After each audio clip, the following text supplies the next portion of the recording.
Thank you, Mr. Chair. We are now live. Thank you very much. Good morning.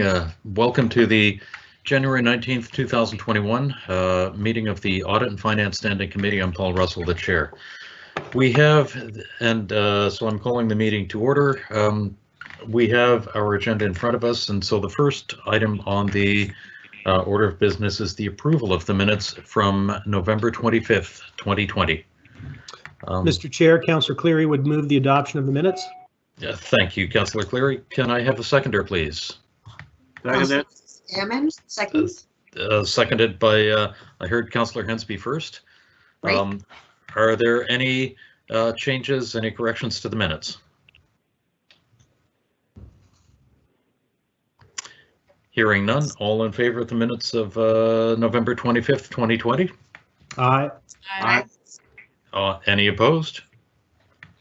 Great, thank you very much.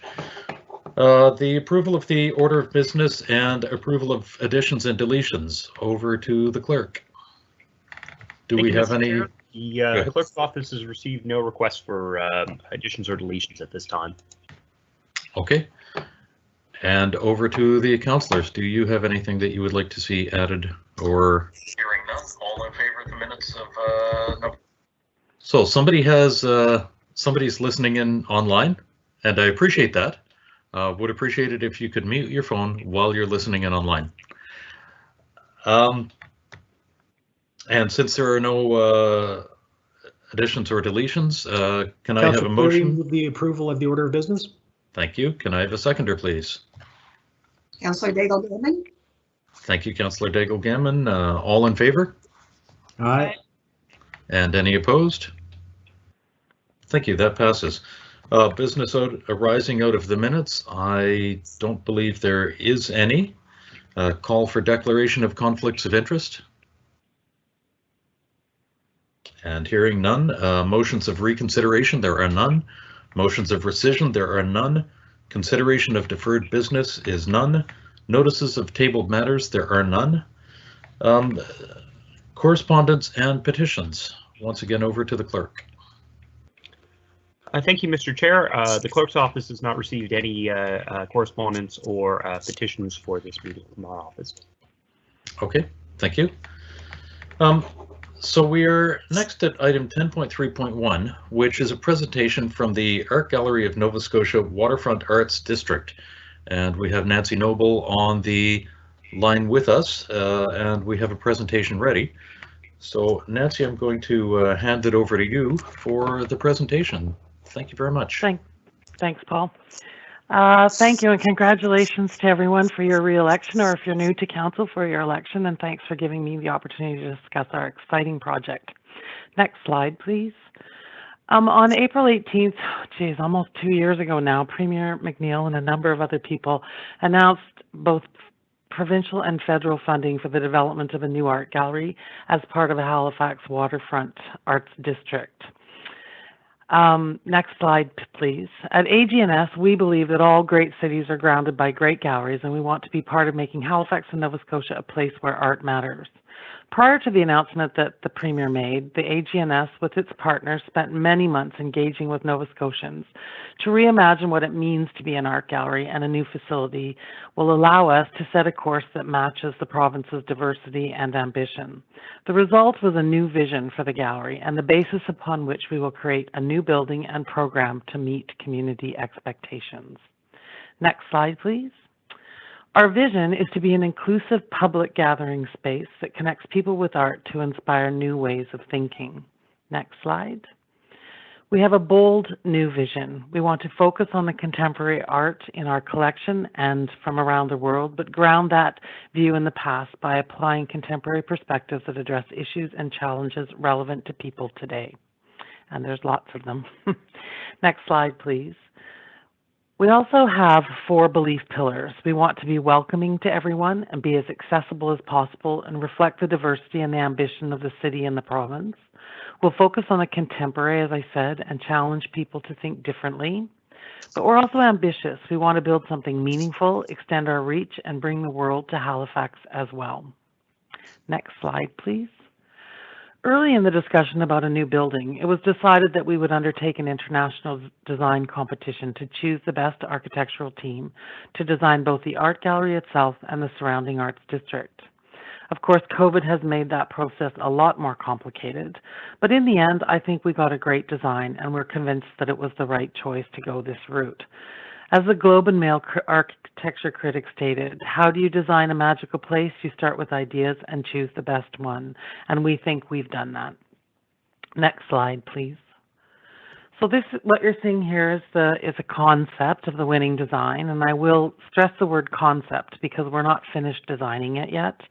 The KPMB with Omar Gandhi, architect Jordan Bennett Studio, Elder Lorraine Whitman, Public Work, and Trans Solar are the winning team. The team, of course, is very important to us and includes more than just architects. We also have a team of public engagement specialists and others who are going to help us realize the best art gallery and best arts district we can create for Halifax. And as I said, it's a concept. They had 5 weeks to produce this, so it's really the beginning of the design process, not the end. Next slide, please. So here you see a site overview. Again, a concept. We hired the architects in November, December, and we're already redesigning it. Functionally, there are issues around it working as an art gallery, but we fully anticipated that. We're trying to figure out the best way that it works with the site so that we can have events and bring people together, not just in the art gallery itself, but in the surrounding spaces. It was also really important to think about how we tie the waterfront, which this is on, back to the city, including Lower Water Street and the Salter Block, and ensuring activation on all sides of the building and the site. And in this scheme, you'll see there are 2 entrances, both water and non-water, which of course works for the visitor and the gallery. Next slide, please. So the interior space is about 140,000 square feet, maybe slightly less, and provides gathering spaces, permanent and temporary galleries. It'll have a cafe and a shop and spaces where people can come together. You'll also see that the integration of local materials, which was an important component of the design brief, that's what we asked for, and that's what we got in this design. We really were adamant that the design be kind of Nova Scotia, reflecting the history and culture of the place. And to quote Omar Gandhi, in the spirit of our from-the-ground-up approach, the materials and finishes strategy reinforces the objectives to create something uniquely Nova Scotian, realizes a sustainable design that achieves significant reductions in embodied carbon, and strengthens the identity of the art gallery by prioritizing local natural resources as well as inviting local trades to participate in the making of the architecture and the landscape to the greatest extent possible. Unquote. So that's what it looks like right now, and as I said, it'll evolve over the next few months as we go to public engagement and ask the people of Nova Scotia what they want to see. Next slide, please. So I'll get into the dollars and cents. So the total project cost is $140 million, with the sources of revenue, we hope, after this ask, as follows. The province at just over almost 47%, the federal government at 21.5%, the private sector at 25%, and we hope the city HRM will be able to come in at 5% of the total project costs. Next slide, please. So the capital budget for the construction itself, and that is just the building, is $130 million. Construction is $97 million. The other capital costs are around $30, and then capital expenses like moving add up to around $3 million for a total of $130. Next slide, please. So the AGNS has a $40 million capital campaign that we're going after because we have secured the provincial and federal funding. We've, in addition, gotten our lead gift, which was announced when we announced the winner of the competition, a $10 million gift from 2 Sobe Art Foundations, 2 different foundations, which is a really big step forward in raising our $40 million. The additional $10 million is for what we call the heart of the art gallery. Many funders don't want to give to bricks and mortar and want to give to programming and sustainable programming. So it's really for an innovation fund to build our programs and make sure it's what the community wants. Next slide, please. So how does this project align with your priorities? In November, City Council outlined 4 proposed priorities, of which 3, a prosperous economy, healthy community, and a healthy environment, align directly with what we hope the Art Gallery and Arts District will achieve. We want to build a new waterfront gallery to improve access to art and boost economic development and tourism. The gallery will be an irresistible destination for cultural explorers. We're going to expand our programs, our exhibitions, and collections. We'll use art as a catalyst to enhance diversity and inclusiveness, challenge perspectives, and support lifelong learning in our community. We also want to contribute to the quality of life in our community and beyond, and are hopeful that the approach we're taking to managing climate change, for example, will provide leadership in the community. Next slide, please. So although we don't know the entire impact on the economy, further study is going on in that regard, but we do know that the project will create approximately 1,100 construction jobs. Additional permanent jobs at the gallery will be at least a dozen, probably more, but also seasonal, and impacts with the work we do with artists and other partners in the community, which will be many. We anticipate 180% growth in our visitation, hopefully post-COVID, as we contribute to increased tourism on the waterfront. And we've had a voice in the Halifax Regional Integrated Tourism Master Plan, and we will be working closely with our tourism partners in the years to come. The Art Gallery believes we have the opportunity as a major attraction on the waterfront. We also hope to impact the creative economy through more employment of artists, commercialization of the site in the arts and cultural realm, and through partnerships with post-secondary institutions and creative economy businesses. We want to be the anchor of an emerging arts district, and we'll contribute through our partnerships with event generation year-round and bring local tourism to the city as well. Next slide, please. So the next steps. Well, we're going to officially launch the capital campaign early this year. We've just secured Dr. Jim Spatz to chair our capital campaign, along with Donald and Rob Sobey as honorary co-chairs. We're planning for public engagement, as I said, now with the launch early in the spring. We're going to be very thorough in our engagement of the community to make sure that this art gallery reflects what they want. As I said, we're doing design and site changes now to make sure it functions well as a design. The idea is that construction will start early in the fall, with substantial completion by the fall of 2024. And we hope to move in the fall, winter of 24-25 with a spring opening in 2025. Next slide, please. So we're asking HRM to invest $7 million over 5 years, or $1.4 million per year, or as I said, 5% of the total project cost. Your gallery on the waterfront will be the anchor of Halifax's arts district. It'll be a place for all, and we're keen to break down the traditional barriers art galleries pose, financial, representational.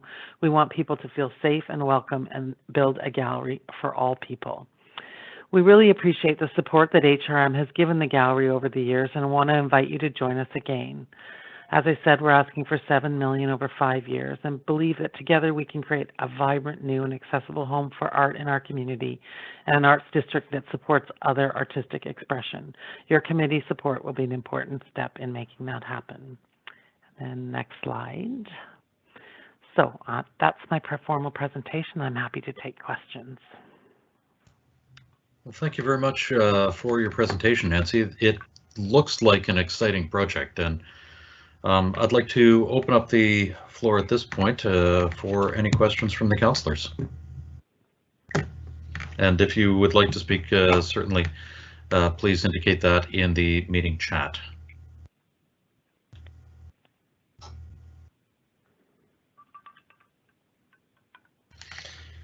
I don't see any questions coming in immediately.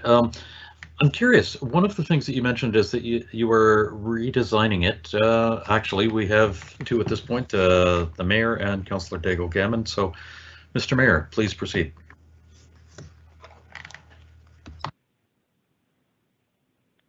Thank you, Paul, and Nancy. Thanks for joining us today. It is a very exciting project for Halifax, and one that's probably long overdue, the investment in the art gallery. And we spoke a little bit in the presentation. I wonder if you could just talk a little bit about what this will do that the current art gallery simply can't do. I'm thinking of collections like the Leibowitz Connection and things like that. Is that still something that we have? And what, just the real, not just the structural and the sort of space benefits of being on the waterfront and the impact it will have tourism, but what will it allow us to do from a collection point of view? Well, one of the issues that we have is not only our collection, but other collections that we'd like to bring in from other parts of the world. We can't show them in the current art gallery because we simply don't have the height or width, or that certain objects, we can't bring them into the building. We simply cannot bring them into the building. And you know, that building it was not purpose-built to be an art gallery, and it's two beautiful historic buildings, and it served us fairly well over the years. But we've just come to a point where we're focusing more on on contemporary art, and contemporary art takes a lot different form and shape than traditional art has, and so we need spaces that will enable us to really showcase our own collection and then bring in exhibitions from, we hope, all over the world, which we have not been able to do to date. Now, I can go on in terms of the programming, which again it will give us spaces that will enable us to do programming we have not been able to do. It might seem a bit antiquated, but we actually can't get Wi-Fi in all parts of our building because of its construction now, which really, when you're doing a showing of contemporary art, can be very restrictive because you can't actually show certain art if you don't have access to the internet. So it will do very, very practical things like that as well, but also enable us to design spaces that are going to work for community and give the community a lot more access to art. Can I ask another question, Paul? Chair? Absolutely, go ahead. So, Nancy, one of the things that I don't know if it bothers us at the city, but a question that's often asked is, you know, this has been announced a number of times. You know, you've got the fundraising component in place, you've got the federal and the provincial commitments, and people sort of sometimes, and I've talked to you about this when I was down there to look at the bids. Sometimes we get a sense at the city where we're asked after the fact to give money, and the question is, what happens if we don't? I mean, what impact will it have? Will it have any impact on the art gallery? How do we know that if we were to make a contribution, that it's actually you know, integral to the whole project and not just a thought at the end? Well, I think I'll answer that in a number of different ways. It will be a lot more difficult for us to raise the full amount if we don't have some contribution from the city. And I know these, you know, in a COVID time, and then it's a very difficult time, and I recognize that, but it's also made our job a lot more difficult too, because raising money isn't as easy as it was 18 months ago. So it is integral. It absolutely is integral to I mean, every $1 million or every dollar is going to be difficult to raise. 40 million is a lot to raise. Now we have the federal and provincial contributions in hand, but that 40 million, the SOBI gift is huge. It's a really great starting point, but 30 million, as you know, in a community like ours is not easy to raise. So it is integral to the success of the project. But I also recognize that, you know, what we're finding is that sometimes people and organizations have to do it over longer periods of time or give less, which makes our job harder. But we're committed to this, and we're going to make it work, and we're going to raise the money, but we'd just love to have your support. And you know, the city is integral to all of this. We're going to occupy a site that is the biggest event space, well, really in Nova Scotia, if not Atlantic Canada. And we want to be able to build partnerships with a lot of city organizations that work there now and support the city's tourism efforts as well. So I think I see it as a partnership more than I see it as just a financial contribution. Thank you, Nancy. Thank you, Chair.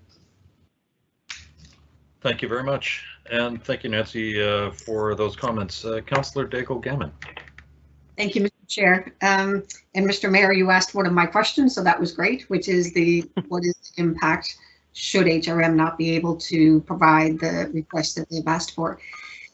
In terms of the request, one of my questions is really around the projection of the cost with post-COVID. Everybody's talking about the cost of the trades and construction increasing.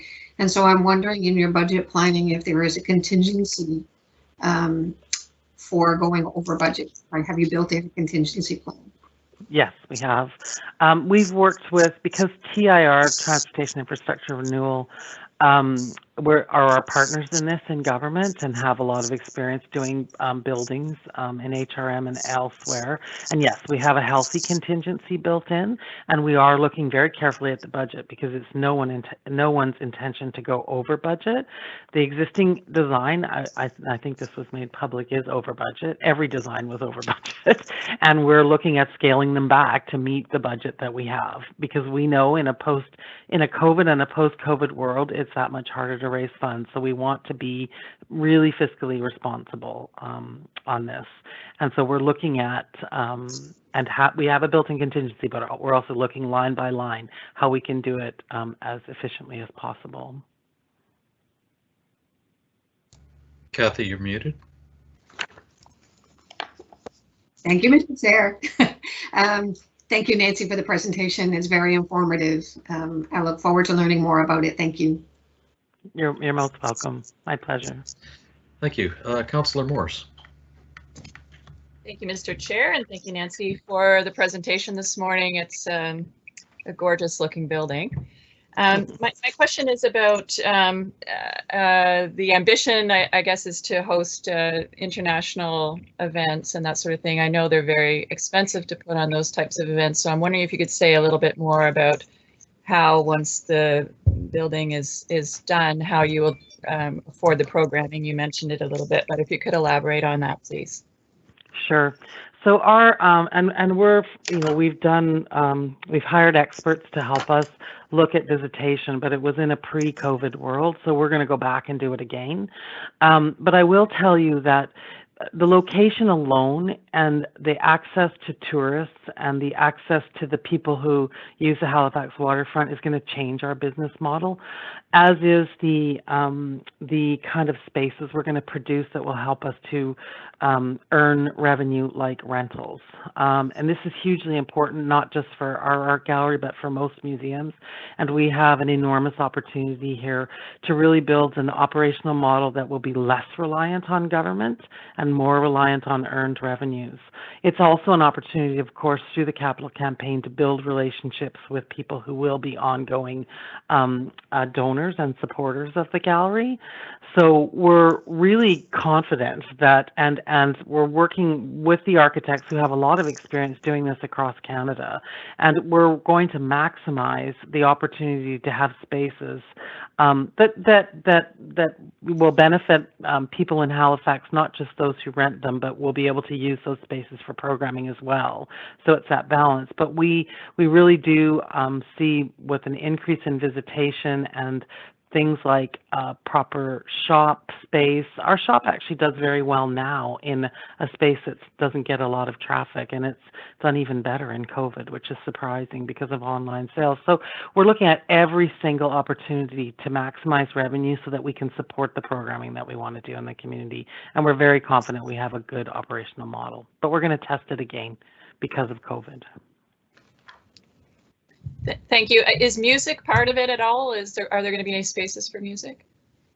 There will be an auditorium, and we are working with our partners through Develop Nova Scotia. I mean, jazz, we anticipate jazz is still going to happen on that site, and we hope that the rooftop terraces will have people on them, and that the art gallery will have music indoors, and there'll be music outdoors.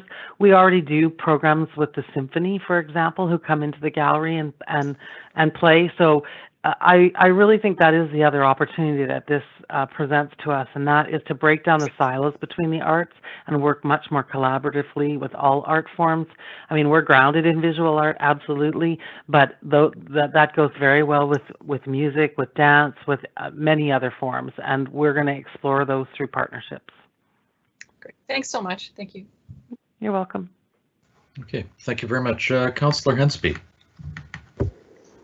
Thank you very much, Mr. Chairman. In regards to location, I bet there's some criticism from the public about why the waterfront with the sea level rise and other significant storm events and storm surge. What precautions will the art gallery be taking with this particular site? Is it an environmentally sound site to have such a valuable collection on? So a couple of things. One of the we actually see this as an opportunity to really contribute to the issues that you have brought up: sea level rise, storm surge.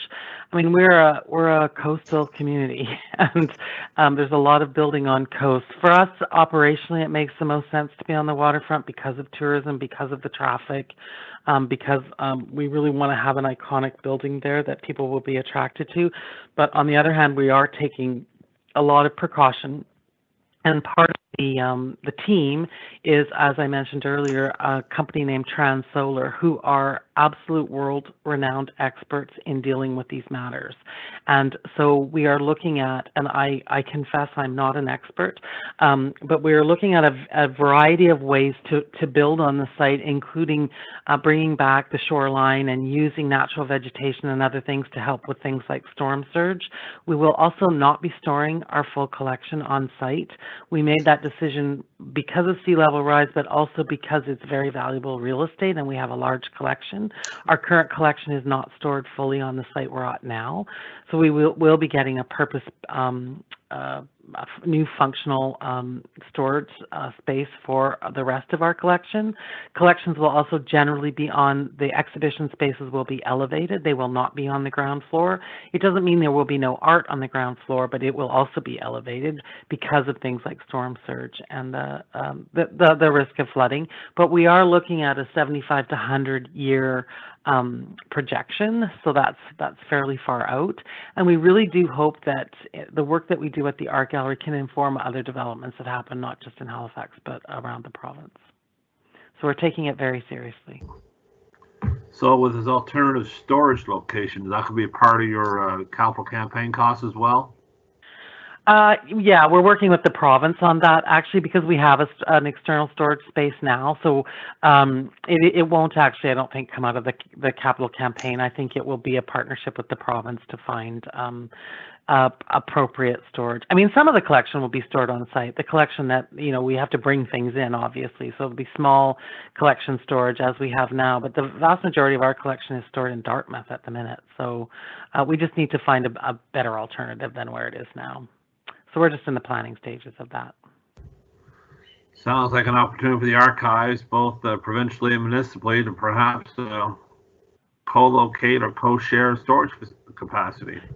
Absolutely, and the museums in the province. So these discussions are ongoing. Nothing has been set, but we're talking about it, which is good, because we can also share skills sets, like skills, which is, you know, conservators are experts in different things, and it's useful to share those skills as well. Thank you very much. You're welcome. Okay, and thank you again. So I don't see any other speakers in the chat. I've also got a couple of questions. You have answered one of them, which was in relation to a little bit about the rising water levels. I'm wondering what sort of buffer you are allowing for. How high above the current water level are you planning on building the building? So I can get you the answer to that question. I don't have it at hand, but the building will be set back on the site. The majority of the building will be set back on the site, so we won't be right up against the edge of the water. That's one thing, and it is sloped there. I think slope will be built in, but I can absolutely get you that number if you would like. I would appreciate that. Yeah, no problem. I'm considering, from my own perspective, as someone who knows very little about this, at least 2 to 3 meters, and I'm not sure if it would have to be higher, but that is certainly something we can look into. And I'm wondering how long you are designing the building to last. One of the things that we have seen some discussion of recently is buildings that were built, and they were purpose-built, and they had a lifespan of 50 years. And I'm wondering, you had mentioned the 75 to 100 year time frame. I'm just wondering if that is what you are looking at. Well, we're certainly looking at it surviving 75 to 100 years because we're looking at sea level rise and storm surge in that number. So, I mean, 50 years doesn't seem like a very long time to me. And when you live in a city like Halifax that has so many historic buildings, 50 years is nothing. So I'm certainly hopeful it's going to last more than 50 years, and we are planning for that. Right. Okay. Thank you. And one final question for the programming. You mentioned that you're not able to offer all of it in the current site because of building restrictions and not being able to get Wi-Fi everywhere. I'm wondering if you have partnered with the library or the museum at this point, or if you would consider doing that over the next 4 years until this building is ready, to be able to offer the programming that you're not currently able to.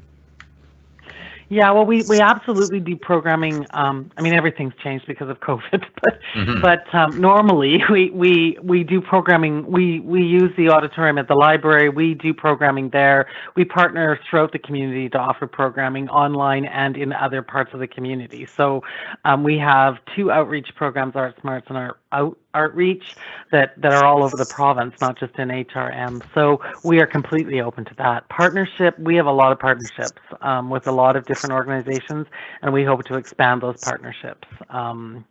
Yeah, so I mean, a place like the library wouldn't have the spaces either for those because they're not built to be a purpose-built art gallery. And that is the great thing about purpose building something, is that you can really think about what you need, not just now, but in 20 years, and build for that. So that's the real advantage of this.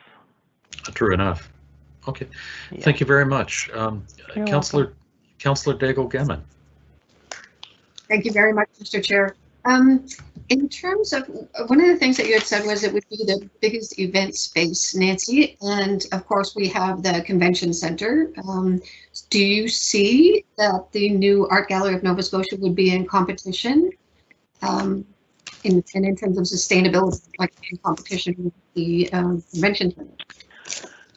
Yeah, when I was speaking about events, I was speaking about outdoor events, because things like Jazz Festival, Rib Fest, Oyster Fest, all of those things happen on that parking lot site now, and we don't want to lose them. We want them to be part of it. And Develop Nova Scotia, who is our partner in this, also wants them to be part of it.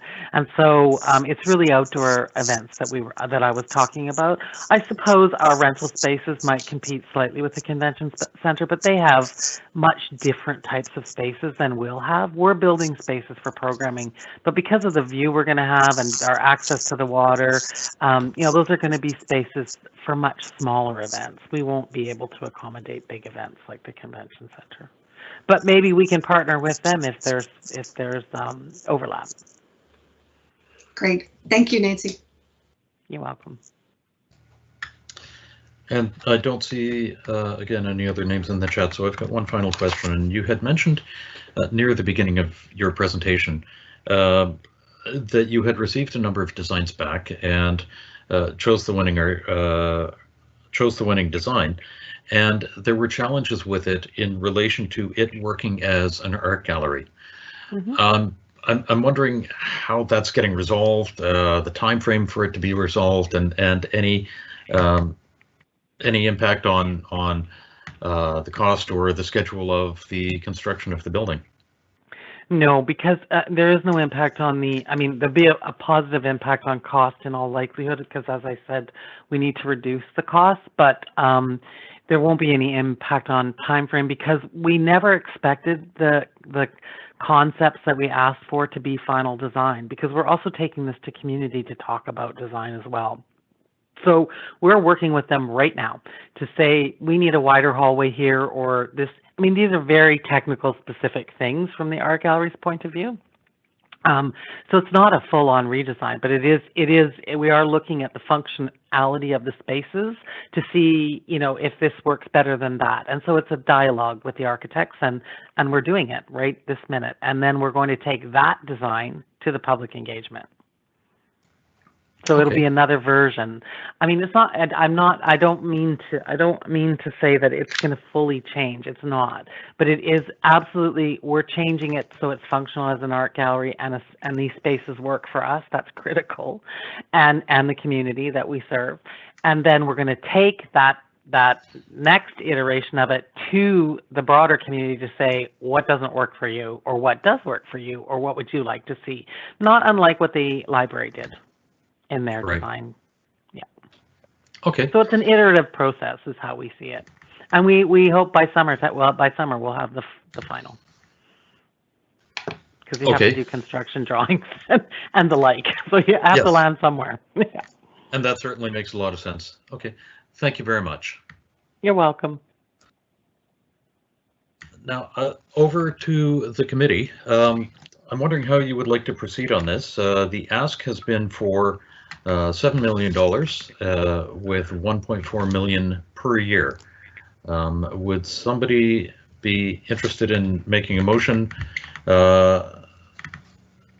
for this? And I just see a note from John Traves that we would refer this to a staff report.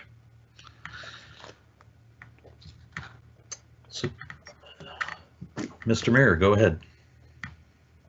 Oh, sorry. I was just going to say that, yeah, there's nothing, I don't see anything in front of us on this in terms of a recommendation, but I assume this is going to have to come to a budget committee. This is not something that's going to be done as a extraordinary request right now, but I'll certainly move if it's the will of the committee that we move for the staff report for further information and perhaps a recommendation from staff. I would second that, Councillor Cleary. Okay, thank you very much. Any discussion on that motion? Mr. Chair, it's Councillor Cleary. Just one question for staff, and as I'm new to the Audit and Finance Committee, usually on council, I had the pleasure of just referring things to you guys to find the money. So I guess in terms of process, we've got a motion on the floor for a staff report, but to the mayor's point, how does that dovetail into our budget process? Will the staff report come back to Audit and Finance for kind of a budget number and then go to Budget Committee for a recommendation, or is it sort of parallel and comes to budget I guess I'm looking for direction on or information on how that process happens. Mr. Chair, Jane Fraser, Executive Director of Finance, Asset Management, and ICT, through you to the committee. So the staff report would come back through. I assume it will be directed to Regional Council. It will go back to Regional Council, and part of that report would be a recommendation on the best way to fund that.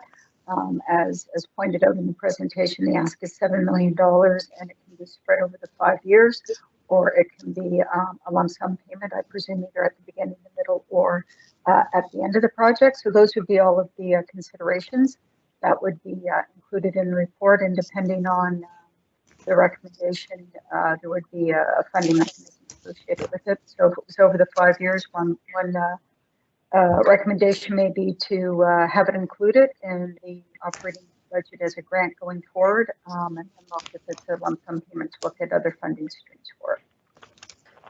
And if I may, Mr. Chair, follow up on that. So in terms of sources of funds, do the terms of reference for something like the Strategic Capital Fund, would they qualify for this, or does that have to be a Halifax-led infrastructure project, or because this is a strategic infrastructure, or can we contribute to a third-party infrastructure project from that fund? I'm just asking in terms of, like, would it come from a certain kind of reserve? Off the top of your head, do you know which ones would be eligible, or would it come out of more general revenue? I mean, this is not an insignificant investment if we decided to make it. Thank you, Mr. Chair, through to the committee. So really, definitely it is eligible for various reserves. We do call some of them. So the one that would not be is Q526, which is just our regular capital reserve. And the reason for that is that it has to be a capital asset. We do have the strategic capital reserve. We also have a contingency reserve. So there are a number that this grant would fall under. Because we don't own the asset, it is not capital for HRM, but it would qualify under a number of areas. Thank you, Mr. Chair. Thank you, Ms. Fraser. Okay, thank you. John Traves. Oh, just Just to build on that a little bit, normally a request for a report would come back to the committee that's requesting it rather than directly to regional council. In the circumstances, to the mayor's point, I would suggest perhaps that the request for a staff report would include a recommendation that it be dealt with by committee of the whole and budget. So given we're in the budget process, it may make more sense rather than coming back to audit finance and then to regional council and refer to Cal, that maybe the committee wishes to simply ask that this be considered in the budget process.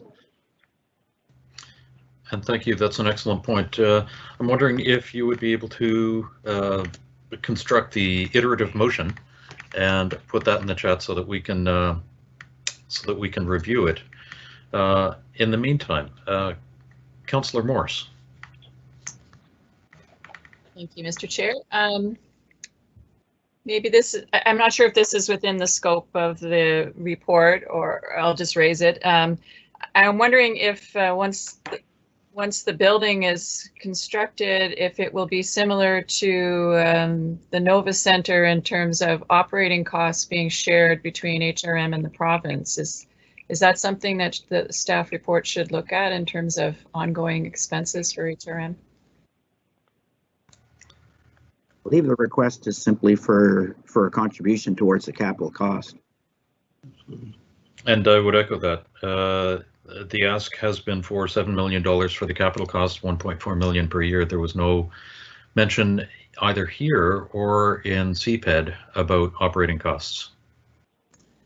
Okay, but it will be something that may come to a future council, right? Mr. Chair. Yes, over to the CAO. Thank you. Thank you very much. On the issue of all costs, including operating costs, I agree that this is looking for a capital contribution. So we're not looking at, we would not be looking at operating costs associated with the operation of that building. However, we happen to own the street that's adjacent to the property. Now, we have agreed for purposes of RFP to look at the use of that street and the potential transfer of that street at some point, either through long-term lease or direct ownership. So all of the moving parts will certainly be addressed within a report, and it will certainly be my intention as the one who has to produce the reports to produce a report that would look at all of the elements that could potentially impact HRM and bring that forward, likely as part of an over item in the budget process. So, it's not baked into the budget. Sources of funds for this could be done in a variety of ways, including, setting money aside, reserving money every year for a number of years, or withdrawing from the reserve at a one-time basis or something like that. But certainly we have not booked the capacity for this. We have not projected in our current financial projections and our strategic planning around finances for this project. So this is something that would have to be looked at as an additional item, and we're certainly prepared to do that should committee recommend that we come back with a staff report. Thank you. Okay, thank you. On a couple of points that you've made about the street and leasing it or ownership opportunities, as well as Councillor Morse's point about the operating costs, would that not be something that is considered in future years? And I don't believe that would have an impact on the motion that Mr. Traves has put into the chat or that we have been discussing here. Well, I guess from my perspective, it would be part of an analysis. So if you're going to make a contribution to a capital project, you need to understand, council would have to understand at the end of the day what the total impact of that project happens to be. Should you give you money to it? So we own a street now that could well be integral part of this development. And that means that you decide to give it up. And somebody else takes care of the maintenance, and that'll be a reduction in maintenance costs, for example. There's also the question of, do we want our street to be utilized for these purposes? We agreed to that for purposes of allowing an RFP to go forward, but council has not weighed in on that yet, right? That was simply an administrative decision to allow for a process to unfold. Council needs to understand all of the parts, the moving parts around this, in my opinion. Thank you. Okay, thank you very much, Mr. Mayor. Thank you, Chair. Yeah, just to I agree with Jacques and John. To Councillor Morse's point, we made the closest thing to this I can think of off the top of my head would be the Discovery Center, that we made a contribution to the capital campaign. We don't undertake any of the operating costs. We don't take any of the operating costs of the current Art Gallery of Nova Scotia, and I'm not interested in taking on the operating costs. I'm certainly interested in considering what we're being asked for, which is a contribution to capital, considering it's a difficult time and it's a significant ask. It's kind of the largest I've ever seen.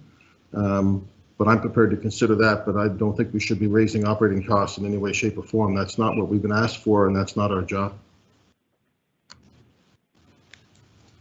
Okay, thank you very much. So we have the motion on the floor, and as we see in the chat, the motion is to request a staff report regarding the request and to refer the matter to the Committee of the Whole on Budget for consideration in the 2021-22 budget process as a parking lot item. Are there any further questions on that motion? Well, Mr. Chairman, could that also include the question I asked about the tax exemption status? Mr. CAO. We'll certainly in their financial considerations and analysis, we'll look at what's taxable and what revenue, future revenue we may be able to generate from that assessment or assessed value, and whether any of it's or not for certain. Okay, thank you. And seeing no further questions, all in favor of the motion signify by saying aye. Aye. Aye. And any opposed? Okay, thank you. That motion carries. And again, thank you very much, Ms. Noble, for your presentation. I appreciate you bringing the information forward to the committee. At this point, we're moving on. So we have information items brought forward, and there are none. Reports from the Auditor General, and we have none. And so we have staff reports, 12.2.1, investment activities. And I'm wondering if somebody would be interested in making the motion that is in the agenda. Mr. Chair, it's Councillor Clear. I'd be happy to put the motion on the floor that the Audit and Finance Standing Committee forward the investment activities reports for quarters ending in December 31st, 2019, March 31st and June 30th and September 30th of 2020 to Halifax Regional Council as an information item. Thank you. Can I have a seconder for that, please? Councillor Daigle-Gammon will second the motion. Thank you. Councillor Cleary, or is there a staff presentation? I was just going to ask if there is a presentation of any kind. Mr. Chair, no, there isn't. However, we do have both the Deputy Treasurer and the Treasurer available to answer any questions that the committee may have. Okay. Thank you. Go ahead, Councillor Cleary. Thank you, Mr. Chair. Just one, I guess, very brief question is when I look at the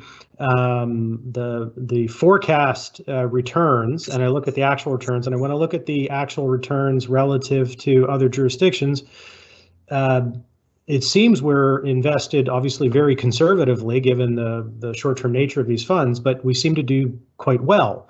So just if staff could maybe comment on if we're being very conservative, how are we beating others and how are we beating our forecasts? Vicky Robertson, Deputy Treasurer. Through you, Mr. Chair, to the Councillor, we have been carrying higher balances than we expected, so that would explain why we are actually seeing higher returns than what we had budgeted for. As for comparing it to other jurisdictions, everybody has a slightly different way that they go and do their investments. We've been fairly conservative. But we do have the investment banks that we rely on. We can have up to 50% of our total portfolio in those banks, and that does give us a good rate of return. Well, I thank you for that information.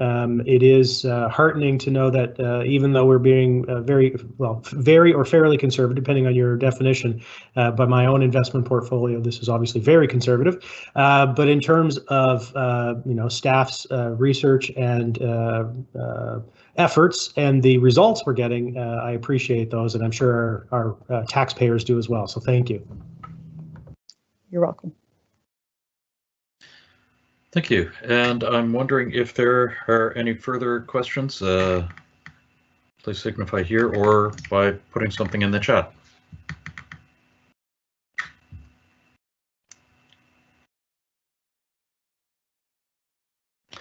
And not seeing any. I'm going to call for the question. So all in favor of the motion that's on the floor? Aye. Aye. Aye. And any opposed?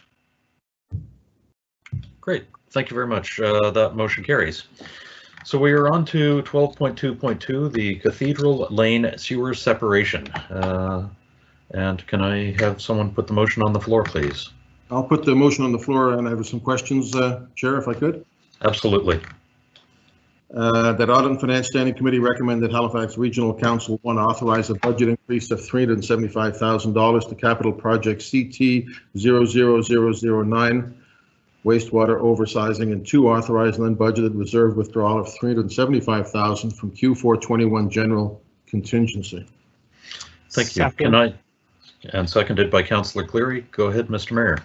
Yeah, just a couple of questions on this. The first one is perhaps for those who are wondering what we're doing here. This is money that we will recoup in the future, correct? Whoever's answering that question.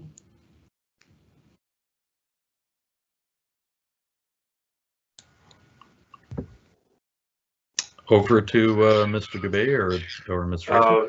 Mr. Chair, my name's Peter Duncan. Can you hear me okay? I'm experiencing some technical difficulties on my end here. Yes, Peter, we can hear you. Okay. Through you, Mr. Chair, to the Mayor, yes, we will be recovering this expense through a local improvement charge. And so the original cost was 2.96 million, and we paid 778, which is around 25%. But it seems to be a different percentage of the overage we're paying. Can you just we're putting up? Can you just explain that to me? Some of the difference may arise from the fact that we already had some surplus money budgeted, and I can't state to the manner in which Halifax Water has, I can't state right here to the manner in which Halifax Water has calculated our amount, but we did in fact have some money budgeted surplus that we are putting towards this fund. Like we had 900,000 estimated in the capital budget from the previous year, and our budget was a little bit less than that at 778. So that may speak to some of the difference in the percentage. Okay. And in terms of why this cost more than we anticipated, it does say that Halifax Water somewhere here said that they did do a sort of analysis of this, and I mean, we all know costs have been going up on construction and construction management. So they have done an analysis, and they would have shared that with us, Peter? Yes, through you, Mr. Chair, to the Mayor, yes, they did share that with us. They've scrutinized the bids that they've gotten, and it is actually quite consistent to what we've been finding on some of the capital works projects also.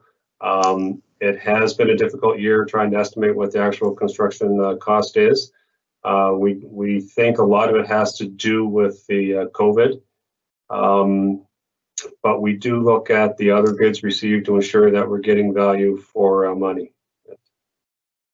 And I think this is something that we're having to look at quite a lot these days, right? That construction costs. I had a breakfast meeting with somebody this morning who was telling me their project is 40% more than they had originally expected a few years ago. So that's certainly the nature of the marketplace, right? So probably all the more reason to get this work done as quickly as we can, I suppose. Thank you, Peter. Thank you, Chair.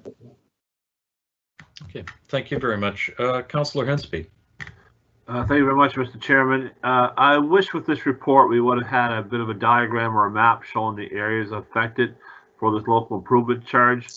You know, is it going to be on future development properties in that corridor, or what about the existing properties that are there now? Because they would also have some benefit to this separation of the sewer line and wastewater and the storm sewer. And also with the pending rapid housing initiative up on College Street, will we be able to perhaps take some of the infrastructure funding we got for that to help pay for portion of this? Because I believe College Street is going to be one of those areas benefiting from this local improvement charge. So will there not be a local improvement charge assessed on the College Street development?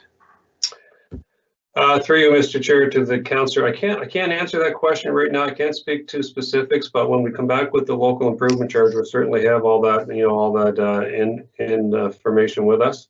I would expect the same thing, that we will be collecting a local improvement charge from the College Street area. I just I don't have the maps right in front of me now. And the other issue may be is I thought Halifax Water, or there's been a request for some of this social housing, affordable housing projects, so there perhaps might be a deferral of Halifax Water charges. And I think this would be one of those prime examples that if we do try to assess the local improvement charge, will it in fact not be collected for a decade? So I want to make sure that's a part of the report. Yeah, certainly. Yep. Okay. Thank you very much, and I don't see any further questions. So in that light, I'm going to call for the question. All in favor? Somebody has an echo. Aye. Aye. So, yeah, all in favor of the motion? Aye. Aye. Thank you. And any opposed? Great, that motion carries. Thank you very much. We have the 12.3, the grants committee is none. Committee members is none. We have motions, none. And so the next item is 14.1, approval of the in-camera minutes from November 25th, 2020. I'm wondering if anybody would like to speak to that. Mr. Chair, it's Councillor Cleary. I would certainly move in open session here that the in-camera, in-private minutes of November 25th, 2020 be approved as circulated. Second. Thank you. Is there any discussion? Do we need to move in camera for that? Nope. Okay, thank you. All in favor of those minutes? Aye. Aye. Aye. And any opposed? Great, thank you. Those minutes carry. So we have added items, none. Notices of motion.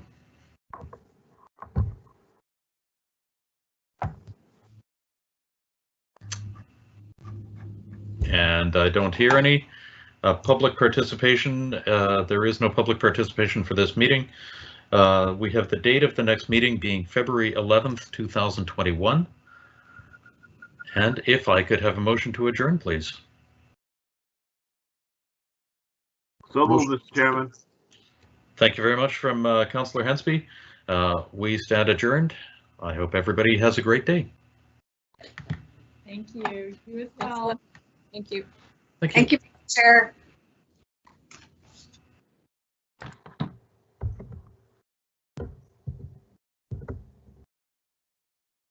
Bye-bye.